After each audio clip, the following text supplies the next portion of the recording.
So welcome on in, everyone. This is Beyond the Blackboard, Episode 3. My name is Brian, aka Penn Center, and we're joined with our co-host, Zach. How are you doing, Zach?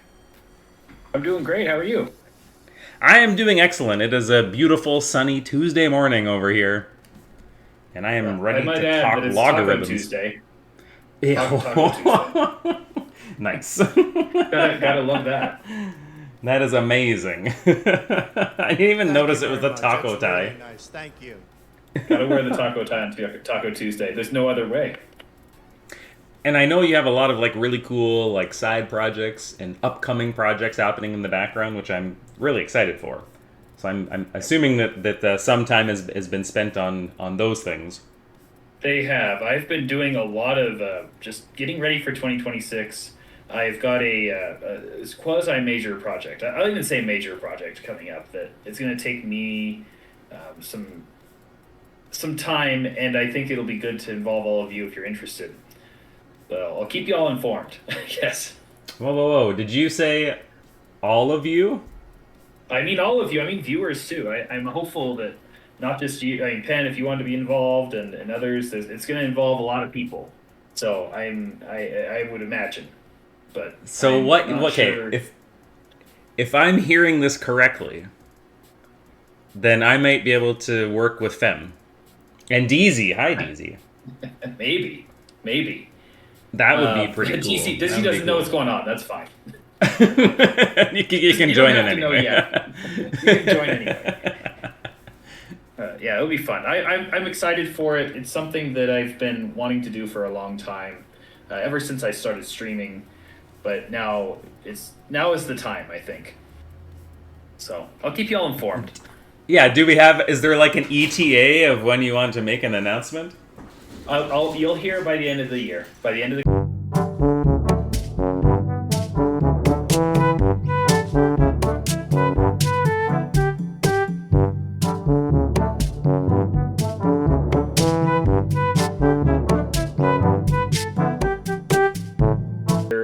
Wanted to still have this and still lesson plan together, but I brought on Penn Center, who is Brian, and I'm Zach, and we are here to talk about logs. Penn, how are you doing?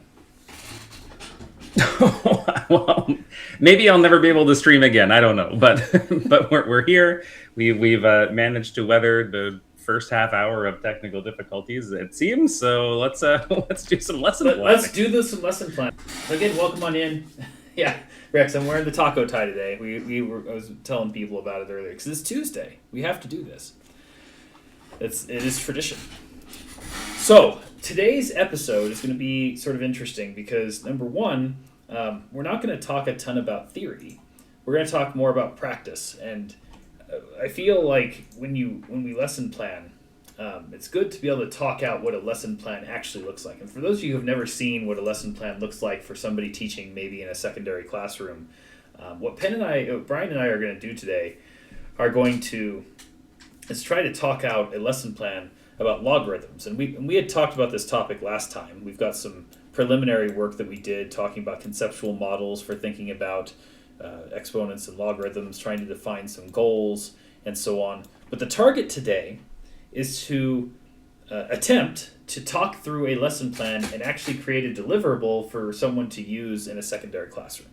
So as we talk this out, we just want to try and talk about this as colleagues and show perhaps what the lesson planning process, if you're planning a co-lesson, what it could look like. And we invite you in chat too to join us and talk about some things that you have if you have any suggestions for this lesson that we're planning. Let us know. We're interested in your thoughts. Oh, yeah. We're going to talk about logs today, Tanzuru.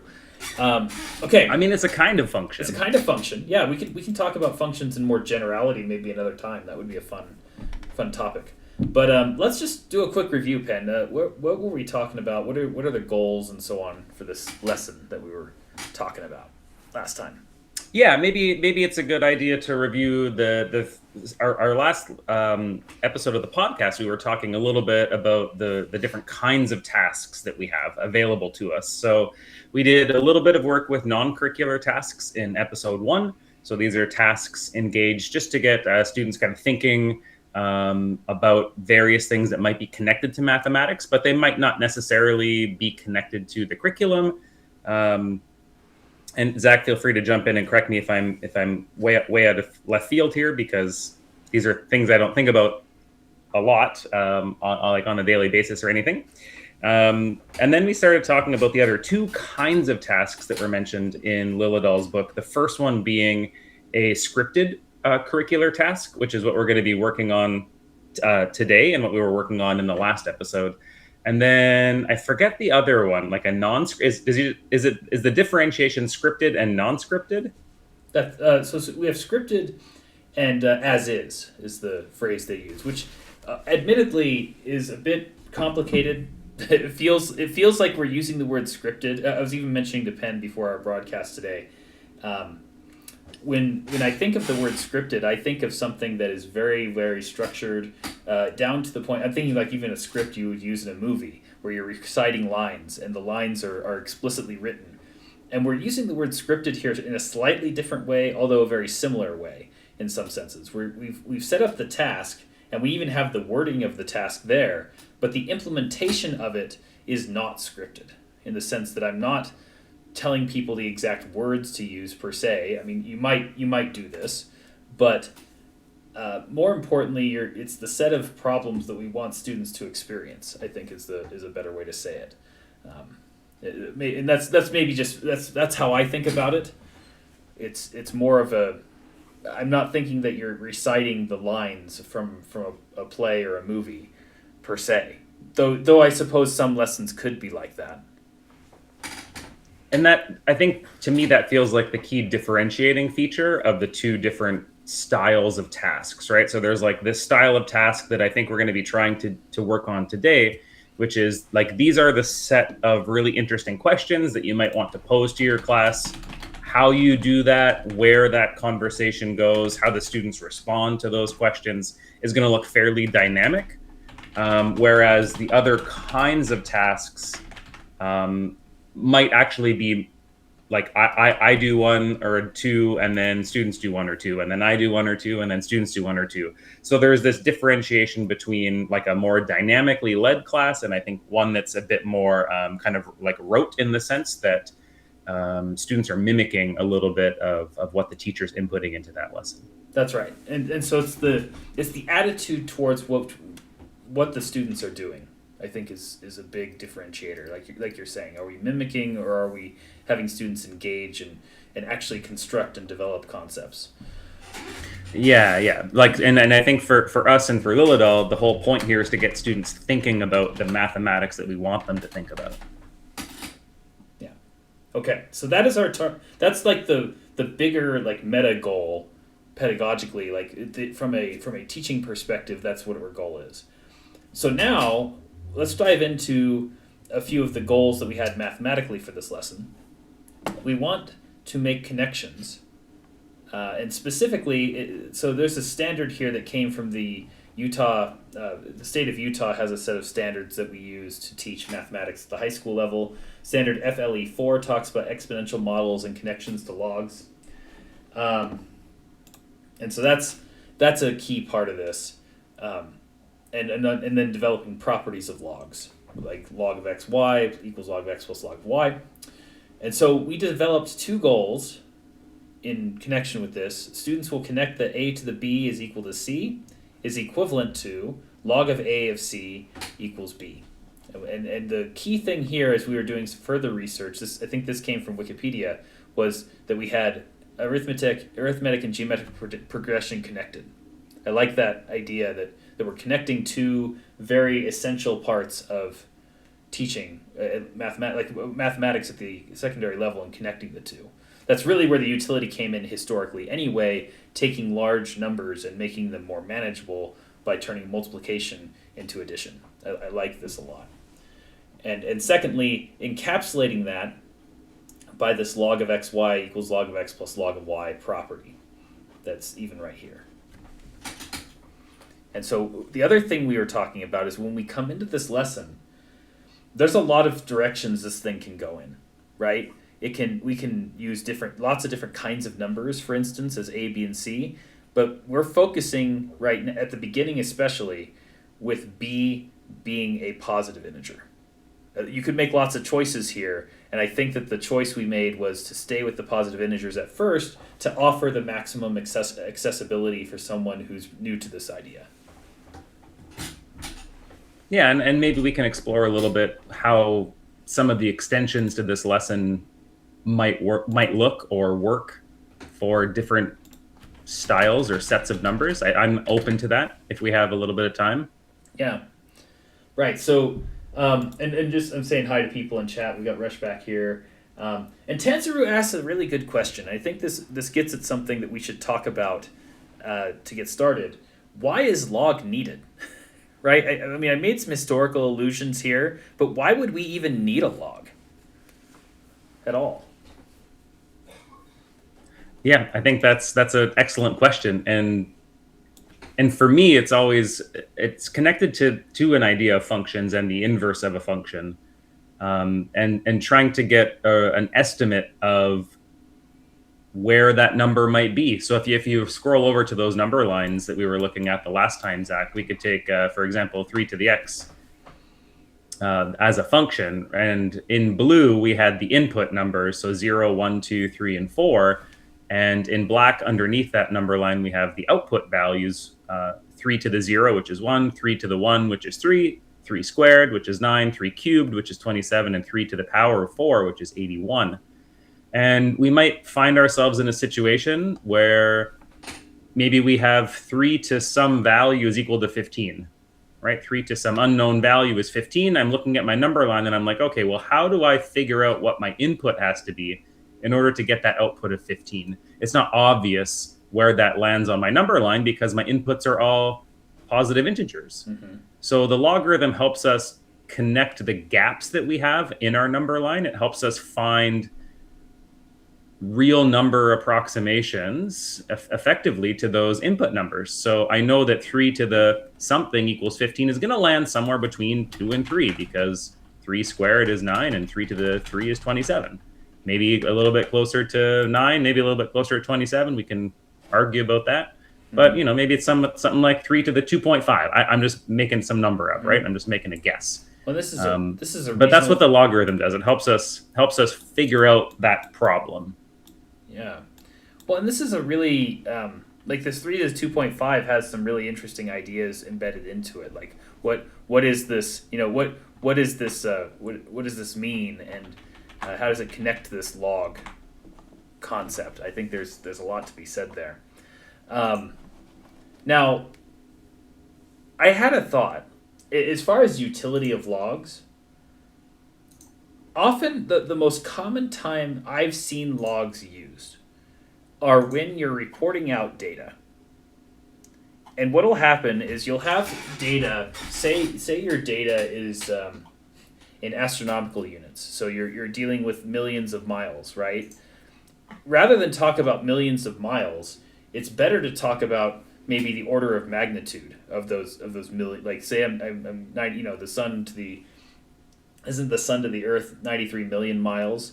That's a lot of zeros to report on like, say I'm making a plot of things that are as far as they are from the sun, like the distance from the sun to a planet or some star. If I'm plotting this on a graph, I wouldn't want to have 93 million on my range. I would want to have, say, something more reasonable of, maybe something on the order of let's see, that would be 7 decimal places, 9.3 times 10 to the 7th, and reporting things that way. But the 7 is more important because that tells me how a magnitude of how far we are. So instead of having a graph that is strictly linear, what some will do, and I'm just going to draw this sketch here.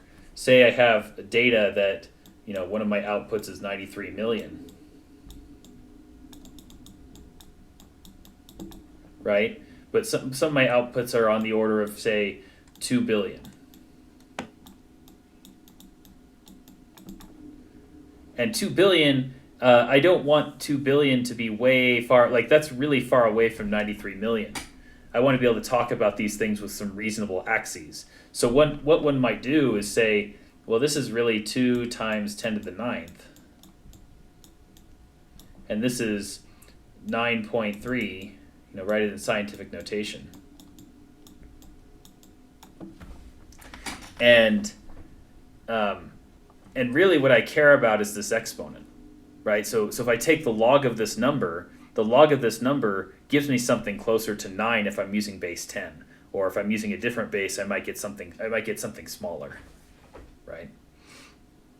So in practice, what people will do when taking charts is take a linear scale that is keeps intact the number line, and we shrink that number line into something more condensed but has a geometric meaning, right? Like sort of how you have here, Penn. That's as Tanzer was asking this question, I was thinking about this is a common data science practice to take the log of an axis, and in so doing, you compress your axis into something that's actually readable.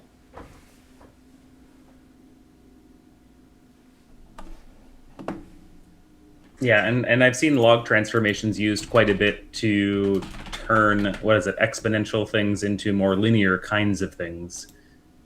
So that's the big advantage is you're converting from that geometric nature of the problem into a more linear natured problem, and that allows you to visualize things a lot nicer. Yeah. Right. So, and in some ways, that lends credence to what you're saying about this number line idea, right? That there's this connection that we want students to see of taking things in large scales and condensing it down to something that looks more linear, but really has a multiplicative structure to it. So I wonder, like this actually now begs the question, if our goal is to help students do these two things that we stated before, right? So, and people are asking good questions here, like why am I going through all this math? As is 45Me says, like why am I going through all this math here? It's because, well, for one, someone asked about it, but two, I think this is relevant to designing a task. We have to think about why do we care about this topic, and what math are we trying to get across? And if our goal is to show geometric and arithmetic progression, perhaps the way to do it is with astronomical units. What if we did something like this and take the idea that you had from last time, right? So this log line, and what if we had some kind of way to compare really big things? Presenting the need, like maybe scientific notation is important here, and connecting things to science. I don't know, like I'm just spitballing. What if we took some astronomical units, literally, like I'm thinking of this 93 million, take something that's 2 billion in size and try and compare them? Like what are some thoughts here?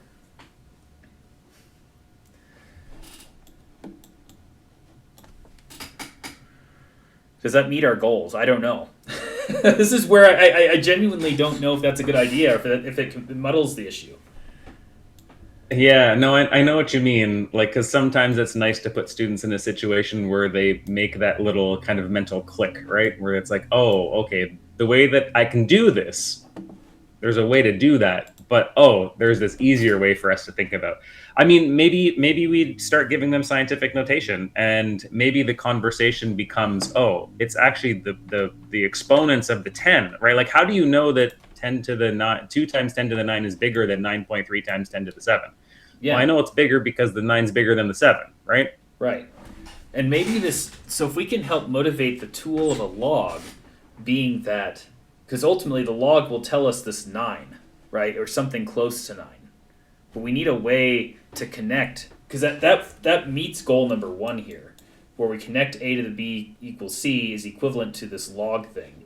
If we can somehow motivate why we like maybe how much bigger are these two things. So take like the distance from the Earth to the Sun in millions of miles, and we pick something else, like let's pick some other astronomical, like Alpha Centauri. Let me do some quick. I don't remember that one. Are you looking? You're looking it up right now. I'm looking it up right now. NASA says, what we got for distance? Do we have a good distance here? Somebody can get it faster in chat. That'd be great. I might go to Wikipedia here. We got light years, but I like Rex's comment here. Elon counts his salary in base 10 logs. maybe. Well, that's another one, right? We could talk about wages. That's an We could interesting. talk about wages. Wages is pretty. That's an Yeah, we interesting could one. take what Yeah, like the top 2 or 3 earners in the world or in sure. America, and And how that compares to law. That's another interesting idea. Um, I'm trying to think of things that we measure on large scales or that we measure on very small scales, because the reverse is true too. You would have extremely small things would have the same patterns. yes, although that doesn't immediately fit our assumptions, which would be That's positive true. integers, I suspect. Positive integer. Yeah, that's true. But that would be a good way to bring in the negative integers. That's true. I'm trying to find.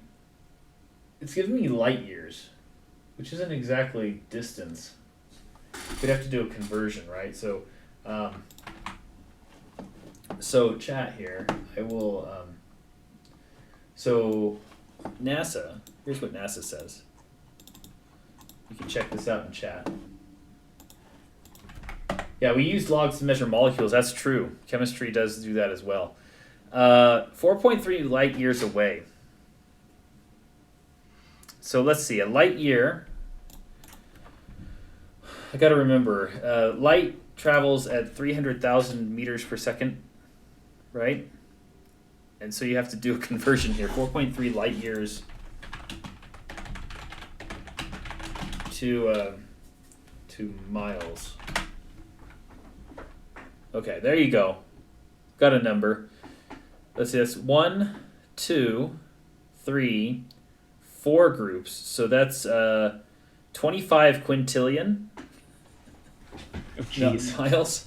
That's not a small number. So if we're talking like the star that is, this is the nearest sun-like star in our solar system. So Alpha Centauri A and B. I guess the question is, how does the distance from our Earth to the sun, and the distance from this would be the nearest sun to our solar system. How do those compare? Right. So that's maybe the next nearest sun. Yeah, the next nearest sun-like star. Next nearest sun-like star. Wow. Okay, that's kind of cool. That's crazy, right? Hey, what's up, Destin? Good to see you. So we're talking about just this idea of logs, and I wonder if this kind of scale is something that would help students be like, okay, how do these two things compare? How does 93 million, which is really big, how does it compare to 4.3 light years? And this mile counter, right? And where would you put these on a graph? How would you define that? And I think right. I honestly think I think we need to put the students in a position where this is ridiculous, right? Because totally. Like yeah, I want the ridiculousness here, because if I try to make any linear scale under any size, there's going to be a huge distance between these things. And I want that tension of what students are going to do with that. How are they going to take something that are really far apart, arithmetically, and how do I, like, that sets up a mental confusion for students, right? Like if they've never seen a log before, they've got to be like, well, now what? Like if they put things really close together, does that really capture the size? And this is where I think a good thinking task comes in. Are we accounting for the difference between data points? And maybe we can throw in some other ones just for fun, like some other far distances, like include Neptune in there, or I could get the distance to Neptune. Ooh, thank you very much, Jed. I appreciate that. Yeah. So we've got the scale of the universe. Oh my god, giant earthworm? What? Yeah. Holy crap. I'm going to turn off the audio here because I don't need that. But oh, this is like when stuff like first was invented or something? no, this is the size. if you drag the slider. So check Yeah, this. I'm zooming out right now. Thank you, Jed. I appreciate Oh, and it gives you like a 10 to the 3. It gives you like 10 Right. to the x or something. I think this is like the end of the story here, right? The I like this site a lot, actually. Yeah, I muted it. Oh, so it gives you a sense of the scale of stuff. Right.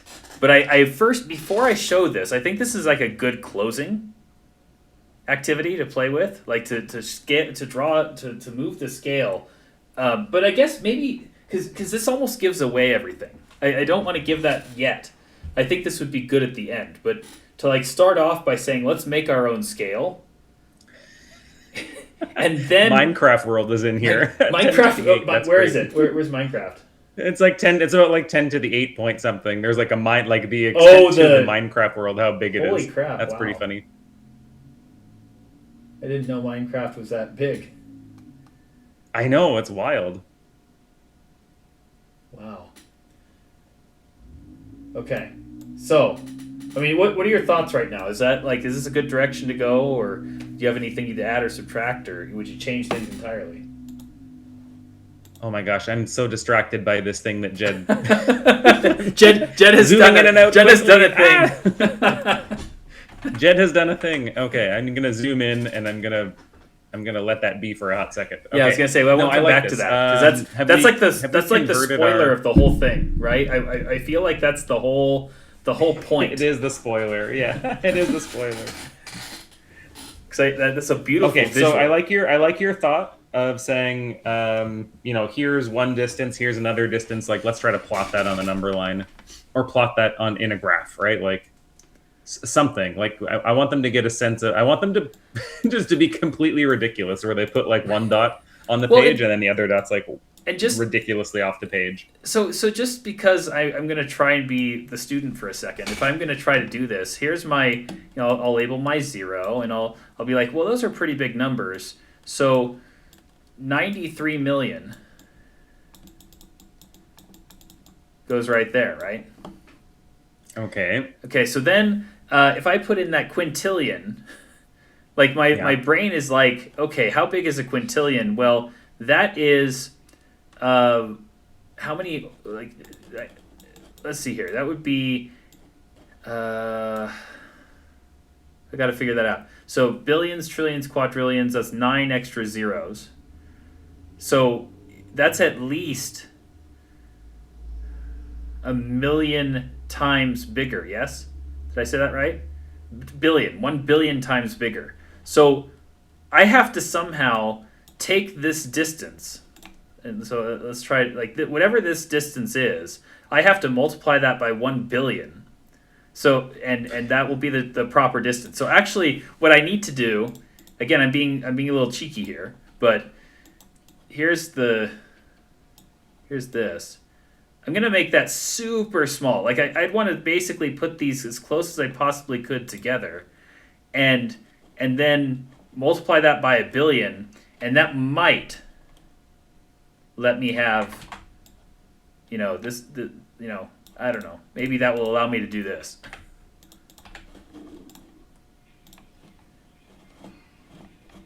So this would be our Alpha Centauri note right there. But yeah, so I think you're showing exactly like the first part of this lesson, where it's like, okay, like let's break out a number line, let's put the 93 million on the number line, and let's try to put Alpha Centauri's distance on the number line. And I actually I think exactly how you modeled this is what we would want to do, right? We would want to be like, okay, well, how big is this distance? Right. Because what you've drawn on the number line so far, can you multiply that by 1 billion and show me where that's going to land on your page? Probably not. Right. So we're going to have to make that smaller. How much smaller do we have to make that to make this fit, right? Right. And so I'm making this little, I'm now speaking as a practitioner and as somebody who's a PhD in math. Like, if this is epsilon size, I want this thing to be 100 billion. 1 billion, right? Did I do that right? I think it was 1 billion times epsilon, right? 1 billion epsilon. So I need to make this basically a billionth of a length in order to make this a unit length, right? So if I want this to be my 1, I need this to be basically a billionth of whatever, whatever my base unit's going to be, if this is my base unit. Which then presents this contradiction, right? I have to, is this a useful graph? Have I really done anything useful to illustrate a sense of scale? And I think the conclusion here is, well, that's not very interesting, especially if I include more points. If I had more things in here that were, because then I'd want to put something here, like what kind of scale would be halfway? What would be my half, for instance? Well, you know what I would probably do is I would probably put some stuff that's closer to the 93 million so that everything gets super obfuscated in there. Oh yeah, right. So this is, I think this is good, because then if we take take the distance from like the sun to Mercury, which would be shorter, which should be big, right? It should be big, should right? Be sizable. It's a very big thing. It should be sizable. It should be sizable. But I'm off by 2 factors. Jed says that makes it even better, right? This is half the point. Yeah. So I think this is the way. So let's actually start planning this lesson formally and actually write out some things. What are the distances? And chat can help us. And maybe this is where we go over to Jed's suggestion and get some actual objects. Like, what objects should we have students measure? I think we keep Alpha Centauri. I think we keep the distance to the Earth. But like, what other things can we talk about? What's the 93 million again? Is that that's from Earth to the Earth sun? to the Sun? Earth to the Sun. Okay. So like again, I'm thinking about now writing out a script in the Liljedahl sense. Let's write out this list. Yeah. Let's write out the list. So I like the Earth to the Sun. And we'll put Alpha Centauri in there. It is good too. What was your house to Starbucks? And house to Starbucks? I mean, Your in some house ways, to yeah, Starbucks. like that's a reasonable thing to throw in there. I just your need house to the closest Starbucks. Yeah. Your house. I would do like your house to school, maybe. Right. So it's, sure. Maybe the Earth to Neptune. Yep. Your house to every planet. Your house to every planet. Well, so I guess a sun to Neptune would be better, I think. I'm wondering if it's easiest to have a focal point, right? So Earth to something. Yeah. Okay. So we have like a common. I don't know if that matters, but yeah, I'm with you, because that's actually important. I feel, because we need a zero. We need an origin. And we need a sense of where the center is. Yeah, that's right. So naturally, we need to build that in, and I think if we keep some central location, something Alpha Penn Centauri. Yeah, Alpha Penn house to every planet. Yeah. Okay. Like, that's reasonable. So maybe this is the way. So house to something. That's it, because that makes it more that's a personal good idea. to the student. Yeah. So house. Yeah, I like that. So house to school. House to, I guess, sun. House to Neptune. House to Alpha Centauri. And the purpose, Centauri. The purpose of Alpha Centauri is to just show the ridiculousness of scale, because we basically want, like Penn Center said, like Brian said, we want a ton of things really close together, and then one thing as an extremum, right? That the ridiculousness of the scale needs to be apparent to students to make this actually stick, I feel. Well, because what we're going to want to do is compare all that stuff that's super smushed together, right? Right. And that's where the logarithms are going to help, because we can then take that, we can tease it out, right? We can stretch it out into a more arithmetic thing, and then it becomes obvious how to compare some of this stuff. That's right. Well, and Flofi, I thank you for just for those joining us. We're thinking about the distance for things. We're basically trying to show what the utility of a log and connect the exponential and arithmetic growth that logs provide. That's the goal here. So house to school, house to sun. So let's get some actual measurements here because that's part of the actual lesson plan process. Thank you, Hans. I appreciate it. Right. So. Let's go house to Europa. House to Europa. Or Io. Let's do like a moon of Jupiter. Let's do a moon of Jupiter because that should be pretty close to Neptune, right? Yep. Let's do that. So now, if we're going to go house, like I'm going to take the Earth, like center as proxy, I guess. It's not like that's a negligible distance because you might get students who are like really scientifically minded and thinking I got to be on the crust of the Earth, so I got to subtract off the radius of the crust and do all. I don't know if I want to focus on that too much. I think the point here is the scale, not so much. Like I don't want students focusing on that too much. So if we do like house to school, let's just say that was about 6 miles. You know, I don't know what the average is, but 5-6 miles, 6 or 7, eh? I didn't make that joke. Oh, I see what you did there. Oh my gosh, stop. We'll do 5. Okay, so how's the center of galaxy? Ooh, that's an interesting one. Center of galaxy.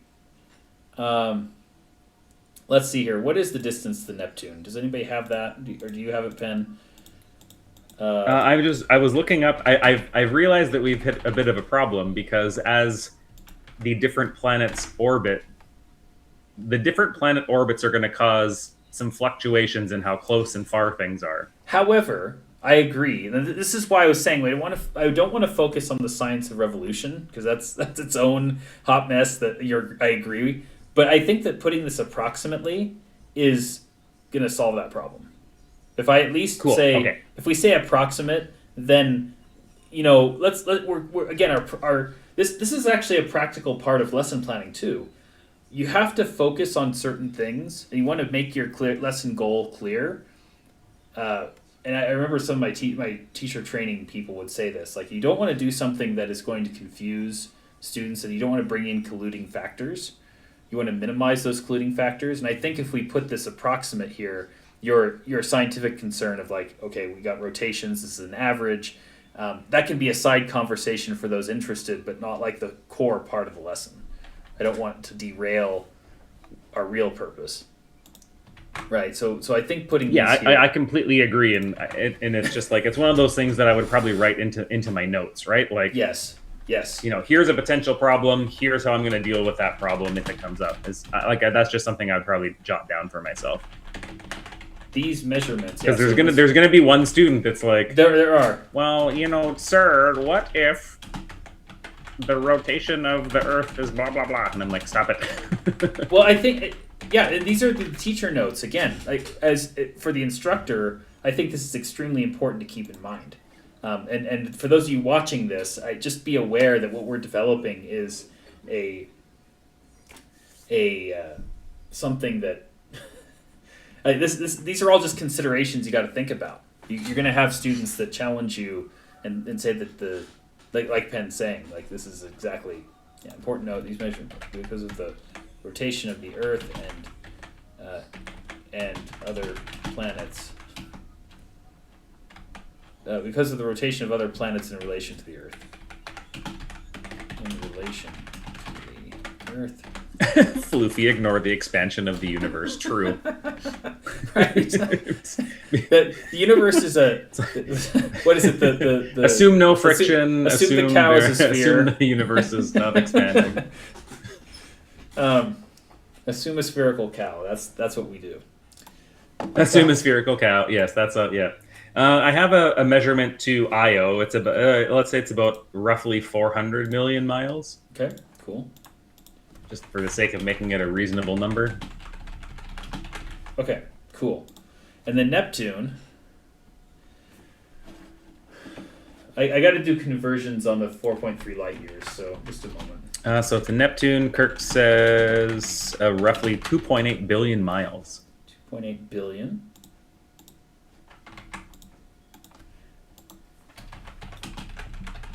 And this turns into a very interesting. Wow, that's cool. I didn't realize Neptune and Jupiter were so far away from each other. This is actually a nice place value lesson too, because you get to talk about what these words mean. Like, what does billion mean? What is million? What is quintillion, right? I think this is right. Right, 1, 2, right. 3, 4, 5, 6, 7, 8, 9, 10, 11, 12, 13. Yeah, so 2.5 quintillion. Sorry, 25 quintillion. I need one more place value there. Okay, so 25 quintillion million. Nope. Miles. Good. So I think this is a good list because there are 5 things. So again, trying to plot this out. Trying to plot this out. Can we lower that? I think it's in your, yeah. I'm just going to do it again because why not? I mean, mentally, I'm like, these feel like they should be equally spaced. And some people, I can see some students just being like, okay, here's my house, and then here's let's see, what's the next one? The next one would be the sun. So the sun goes out a little bit further, and maybe I'll give a little bit more space to Neptune Io, because reasons. And then like Neptune is sort of close to that, so I'll just put Neptune there. And Alpha Centauri, I'll just say, this is Alpha Centauri. And I think this is probably, I could see some students doing this. Just saying, this is a good start, though. This is like a start, but then I need to think about what's my response to this? What am I going to do to help the students see the sense of scale I want them to see? Because if this is the anticipated student work, which is, I think, something I could see some of my own kids doing this. Like, they haven't had lessons in logs and exponents yet. So if I gave this to them, I wonder what they would do. I bet you they'd do something like this. Because they'd be like, oh, well, this is... Yeah, I mean, the first thing... Okay, so here's how I would be like, oh, okay, cool. So the distance from your house to the school, if I walk twice that distance, I'd be at the sun. That's what your diagram's showing me, right?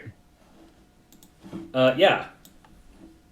5 times so as much. Is that reasonable, right? Is it reasonable to say if the distance that it takes for you to walk to school or take the bus to school, if I do that twice, I'm going to land on the sun? So Zone Ranger has a slight objection. Hold on, I need to make sure I do this mathematically correctly because we are going to put this VOD out there, and I want to make sure I'm doing this live. So forgive me for not getting it all right every time. But like, I mean, this is Zach and I got together this morning and we were like, we're going to do this on the spot because it's more fun to see. I think it's more fun for people to see how we might banter back and forth and how we select things. And so it feels like a very natural way to do things, and it's not scripted. Yeah. This is. So we will make mistakes. That's just the way it is. Yeah. Just know if you're watching this VOD, we are literally doing this off the cuff because like Penn said, we gotta make sure this is a clear. We want to make it clear to you that this is not scripted. We're literally making this up as we go, and that's okay. And honestly, this is what lesson planning would look like if you're doing this yourself. I think you're sort of just playing. It's super messy. Yeah, it's messy. So it's messy. The messiness is important. There's an objection though on quintillion.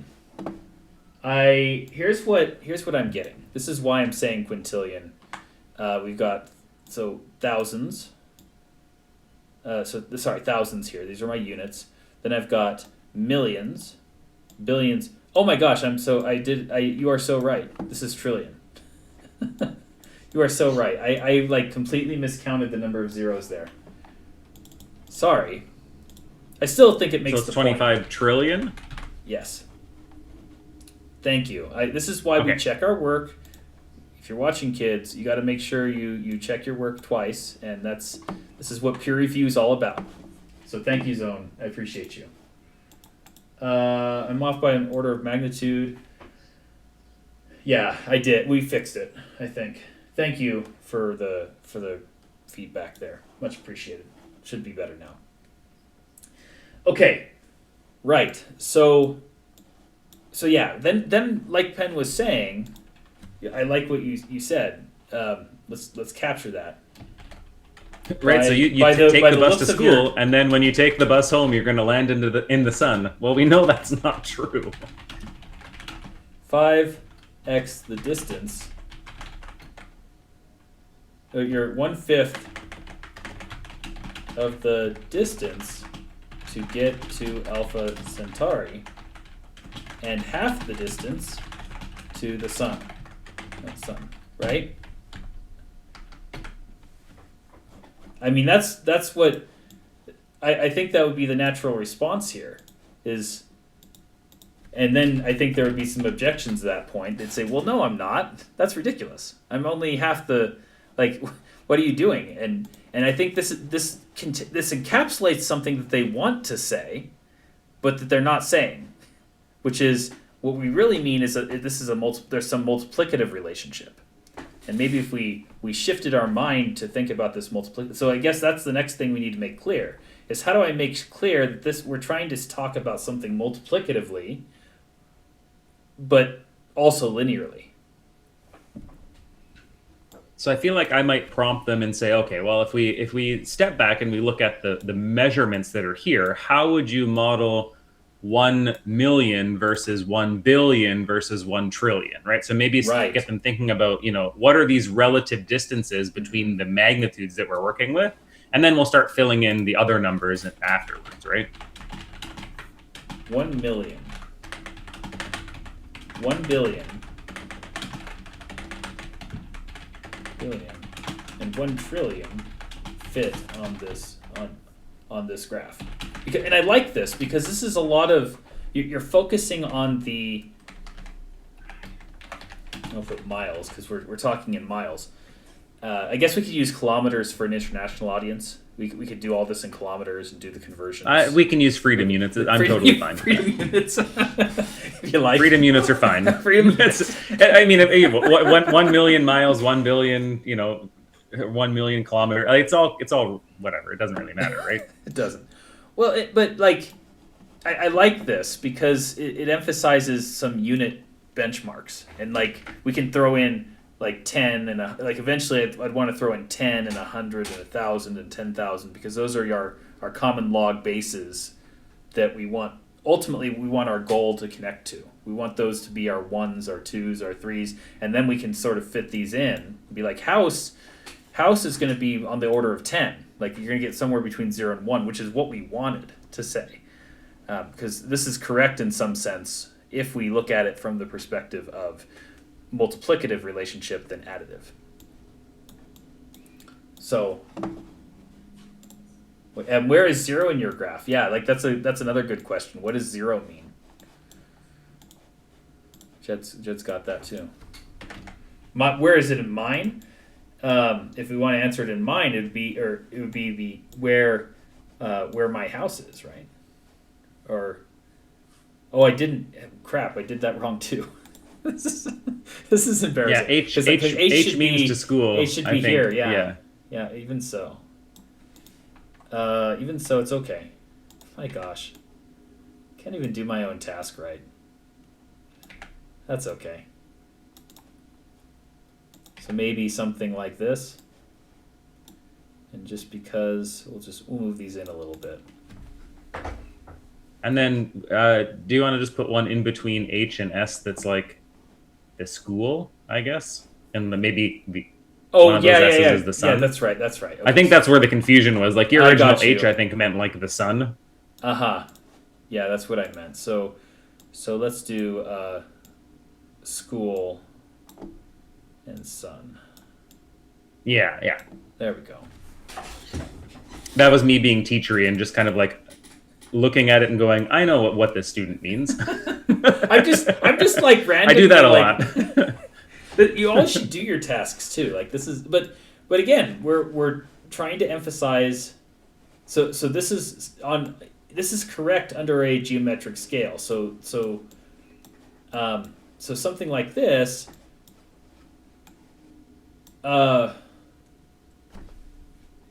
Okay.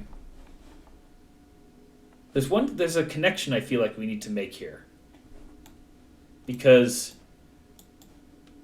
we've like danced around the idea that this is supposed to be geometric, but I need a way to connect. I don't know how to say it. Like, what is the?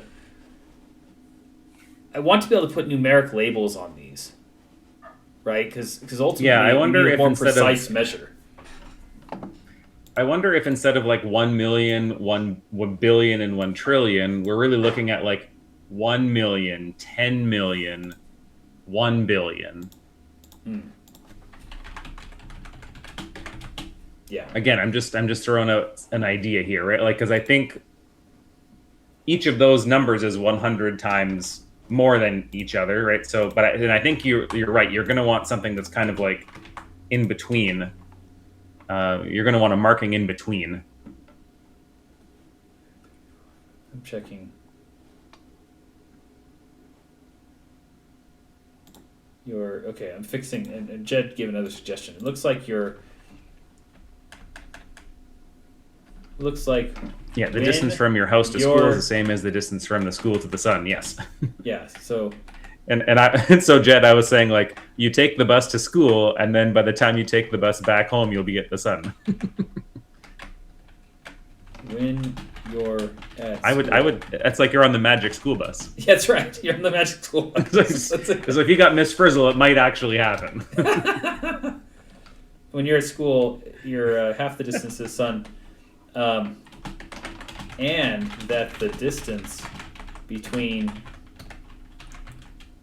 your house to school and the school to the sun is the same. There we go. I'll put that up here for the benefit of those who want to see it. But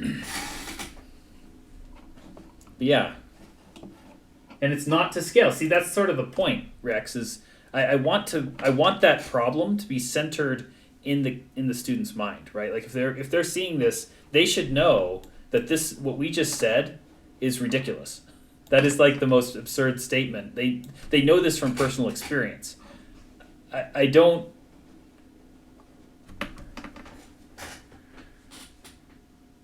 And so the connection we need to make is I think we need to have some other realistic drawings, right?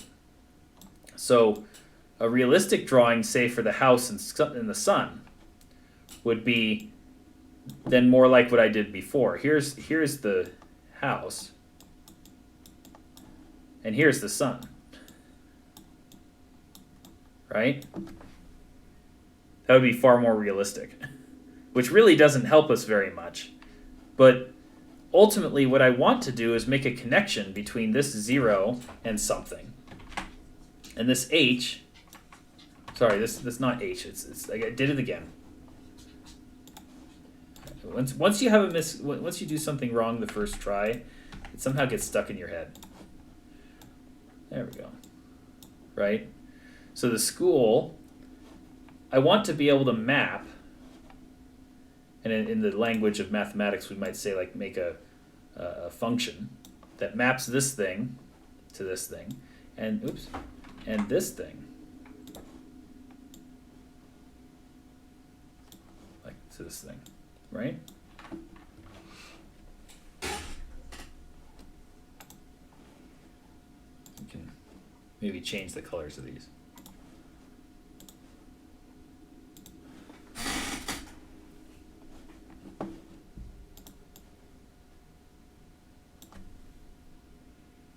And this is where I might start bringing in some other number lines. This is where that number line thing that you developed last time with us, Penn, I think this would be a good time to bring it out and say, what if we made some new models?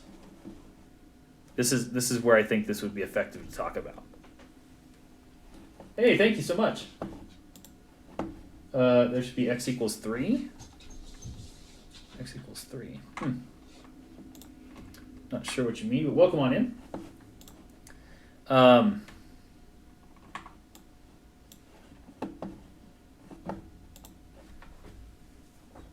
Any thoughts here, Penn? I'm yammering on to myself. I feel like I'm. No, I'm just letting you talk. You're letting me talk. I That's just fine. wanted to see where you were going to go. No, I think Maybe the most realistic things, that we've put on our list to compare are going to be the planetary things, right? So like Earth to Sun, Earth to Moon, Earth to Neptune, right? Like those things make a lot of sense to try to. We can get a sense of like how those three things work. All right, the 93 million, the 2.8 billion, and the 25 trillion. Mm-hmm. Or sorry, 400 million. Like, is there a comparison there that might be helpful to look at?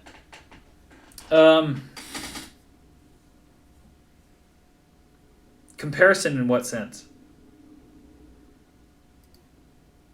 Getting a sense of scale. Oh, do you mean like something in the middle, or do you mean like some kind of unit that you like? Because we could talk about. Well, I guess what I'm hearing is it's tricky to kind of get a sense of like how to convert this geometrically natured problem into something that's a bit more arithmetic in nature, right? That's what I'm struggling with right now. Yeah, like I'm trying to think of how to frame that, and yeah, because what I want is ultimately to make this we call it, I believe we call it a homomorphism, right? Like the idea of making a function between one group and another. That has this multiplicative property versus an additive property. But the thing is that I'm trying to pedagogically. This is hard to articulate. Like, how do we make this clear?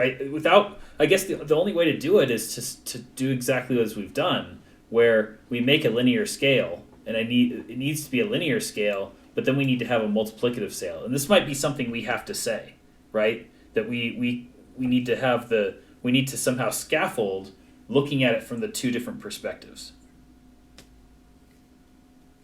That the lines mean something different. Maybe color would do that, so maybe it would be useful to have something like this in a different color. So that would at least signal to students that this is different. So maybe have something in blue. If I'm talking about a multiplicative scale versus something on an arithmetic scale is in like a black color. It's more just a signal to say it's different, though. Not tied to that. And I'm failing to see, how do we say that? I guess like I'm also kind of worried that we haven't hit the crux of what we were hoping to do, which is we're going to have a student that's just going to put up a number line where they're going to order things properly, but they're not going to get a sense of what the scale is, right? Which is what this blue thing is, right? This is... Right. So there's good thinking there in the sense that they know how to order stuff, but they're not understanding or comprehending the magnitude of the distances, right? Which is why having this comparison here, I think, is important, right? And maybe what we need to do... And maybe we have to give that. Yeah, like I think that's what I'm saying. We have to give it. And then say, this is what I think you meant. Or what was really going on. If I'm pulling my group together, like Liljedahl says to do at the beginning of a task, we have students go off and make these. Then they come back and say, well, actually, we have these discussions about what does it mean, like what do these distances mean? Then we say, actually, what I think you meant was this. Right. Right? This is what you meant. And okay. So if this is what you meant, yeah, this is now can you put what you think the next thing is? Right. So where does the next thing go? And then they realize, oh crap, right. This is really big, but I want a scale that does this. Right? I want to be able to say this because this is like digestible in one picture. So what we have to do is somehow make the lines mean something different.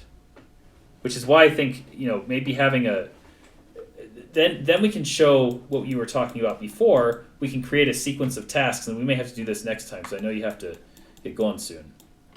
But we can then start doing things like this, where we have scales and we map the scales, right? I think that then we can start giving him a sequence of tasks in the style of what you talked about last time. So this would be like the intro discussion. Like if the first task I would give them in our script, if you will, is to have them rank these things. We have them come back. We consolidate, which we haven't talked about what that means yet, but in a future episode we should talk about what consolidation means. But the discussion you have with the class is the basic idea that you have about this very idea. Emphasize this thing. Have them make some predictions on what they do now with a linear scale. Realize that's not going to be very practical, and then we go into the calculation part, where we introduce the double number line with a log. I like this. Yeah, I like that. I think what I might do is, building off what we have, say, okay, how, like looking at the number line that we had for the distance to the school and the distance to the sun. So the black one that you had just drawn there at the bottom. And I like the idea of going, okay, well, the next two things, let's try to put the next two things on here, which we should be able to, maybe actually we cannot reasonably do. Right? How much of an order of magnitude is it from the sun?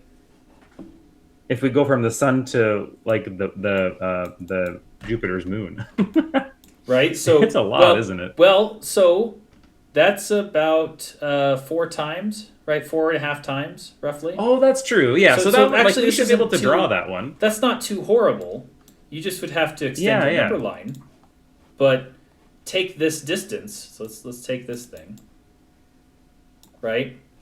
And then let me actually make this one stroke so it'll copy properly. And I can roughly copy that. Also, by the way, Slim, welcome on in, and all the others I'm missing. Yeah, so Jed also offers a suggestion for times square. That would be a useful landmark, maybe. Because that would be another... If I really wanted to drill down and get a better sense of what scale means, I might want to take a more local approach, but still have things that are big. Big. So this would be another direction you could go with this. And I love that discussion.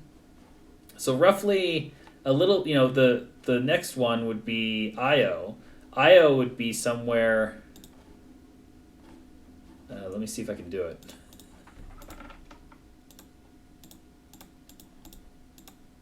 Can I get... This is harder than it looks. Doing this without a stylus. So there's IO.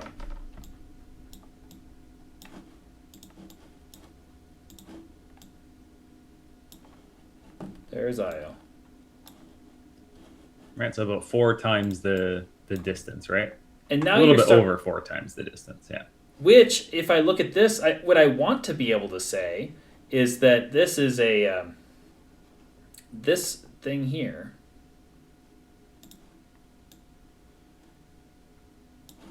I want to be able to say. Yeah, okay. I'm starting to see where your argument's coming into play, right? With these like little arrows, right? Where it's like, okay, it's going to be much easier to work on your original number line. How do we? Because you can already tell that the next one, Neptune, I'm going to be off by a factor of like 8, 7 or 8, right? 7. It's going to be quite a ways away. Yeah. So if factor of 7 of the distance from the origin to Io.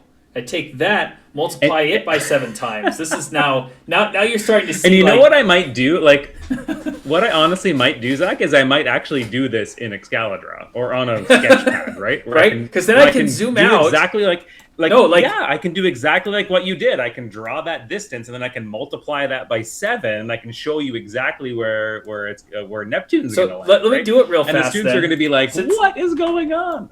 Right? Like, I'll do it. 1, 2, 3. We said 7, right? I think you said about 7, yeah. Just for the sake of 4, argument, we can do 7. 6.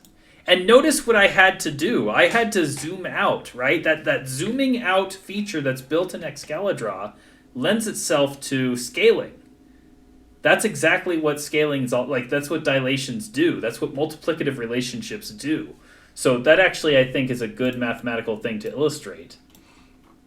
And be like, well, notice that I had to like really zoom out to do this. But here we go, chat. This is it.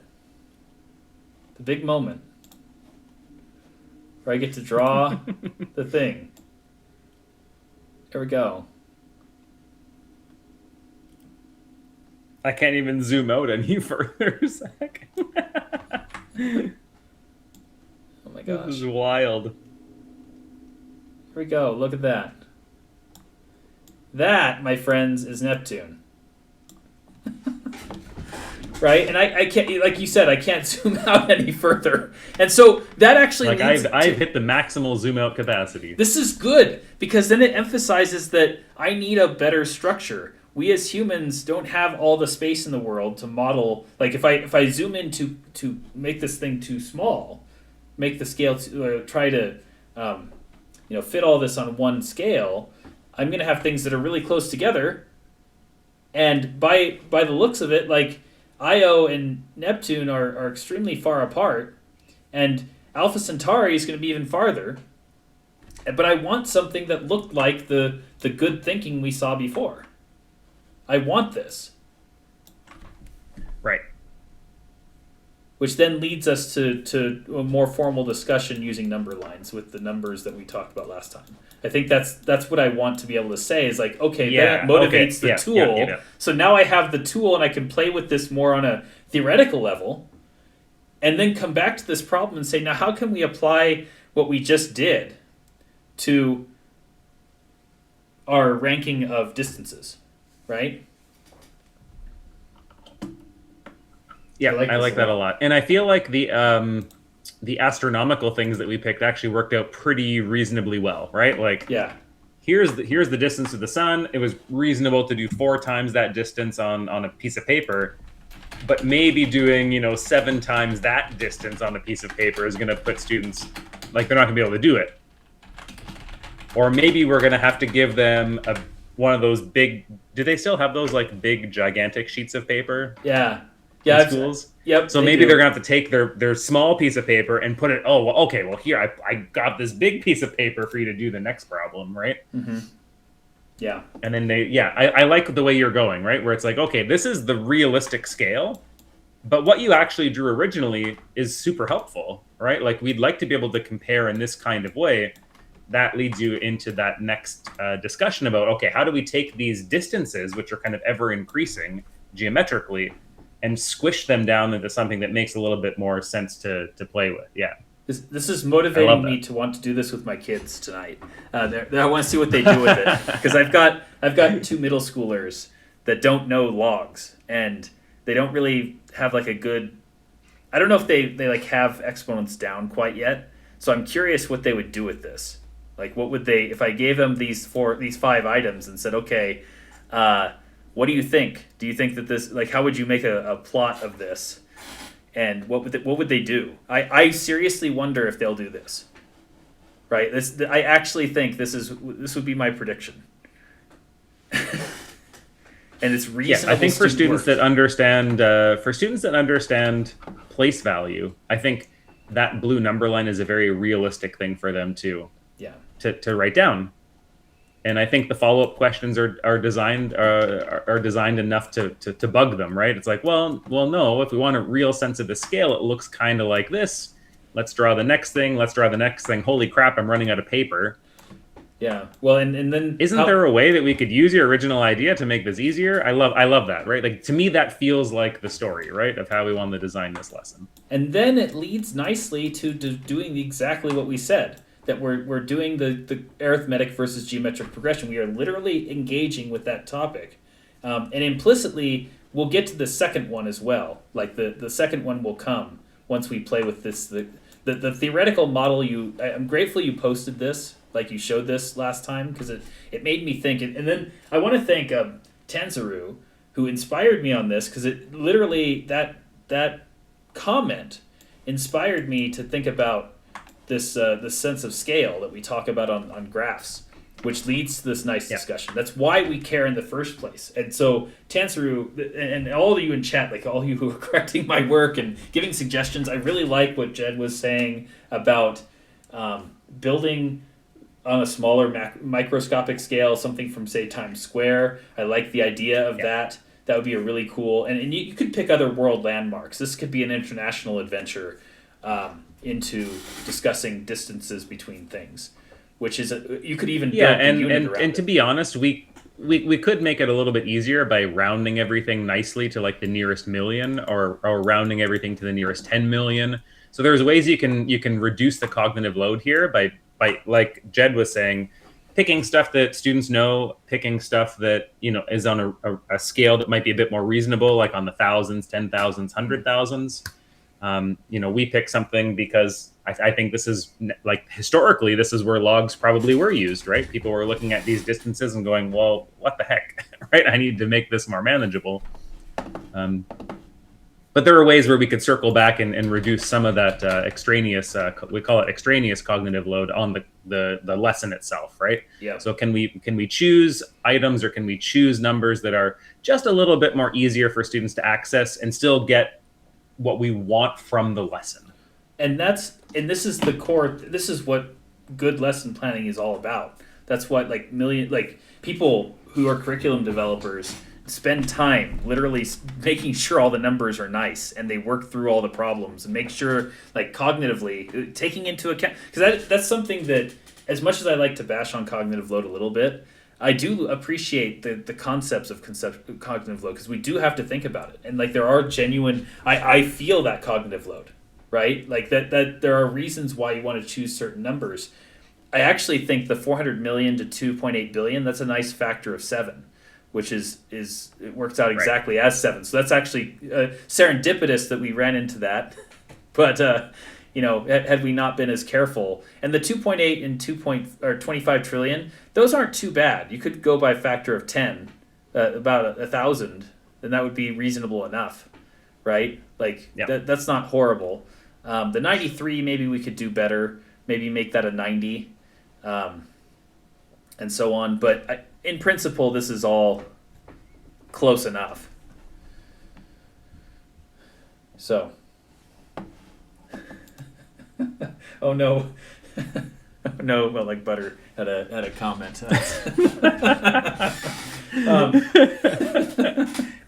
Those are thank you all. Thank you all for being here. This has been really fun. Penn, this is great. I actually want to go type this out and try and put out a document for y'all to see, and like actually write out some of the thoughts we've had more formally into like a PDF and share it with y'all, because this was really fun to do.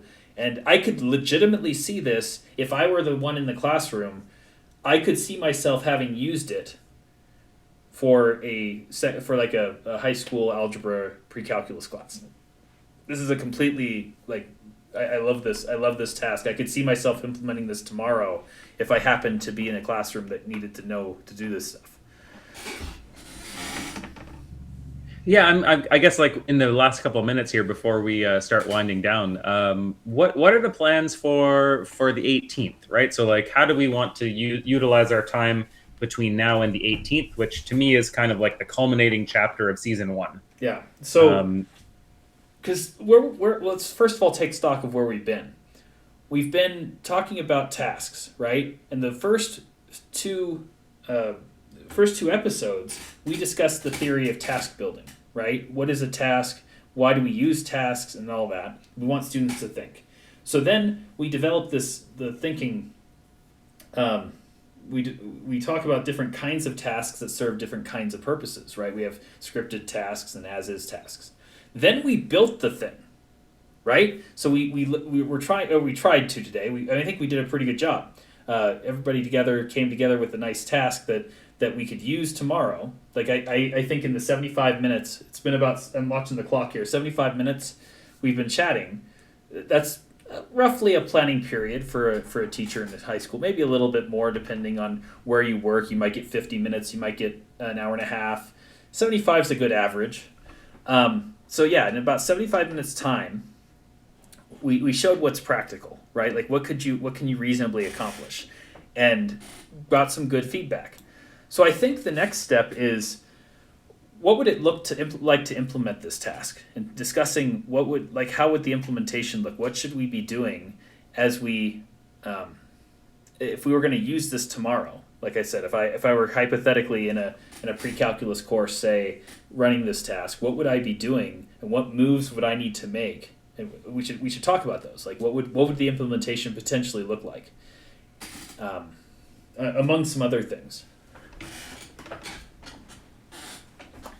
And so is that kind of what you're leaning on towards for the 18th? For the 18th, exactly. So that's my goal. Okay. I think on the 18th we'll talk about what's called consolidation. I made reference to this, but Liljedahl talks about this process of consolidation, and what discussions do you have? Like, how do you orchestrate these discussions? That's actually a very long question, which might lead into a bigger season 2 for 2026. Like, what does that even mean to consolidate? And there's a lot of stuff that goes along, not just with Liljedahl, but there's some other research we can bring in that will help us implement. No, I like that a lot. So I'm kind of how I'm hearing, and what I'm hearing from the conversation we just had here is sometime between now and the 18th, we can get together if you want to just kind of review, type up what we have so far. Mm-hmm. And then the 18th, we kind of circle back to this. We look at what we've typed up, maybe kind of go refresh, go back through that process of what that looks like. And then we'll kind of work towards that implementation part. Does that seem like something that's reasonable for us to do in the next week or so? That's right. Yep. Sweet. I love it. And all of you, thank you so much. So by the way, so this is going to be the formal end of the episode. I want to thank everyone for being here and watching. If you're watching on YouTube or on a VOD somewhere on the internet, thank you for watching. We appreciate this. So thanks everyone. We'll chat later. Thank you for being here, Penn. Much appreciated. Bye everybody.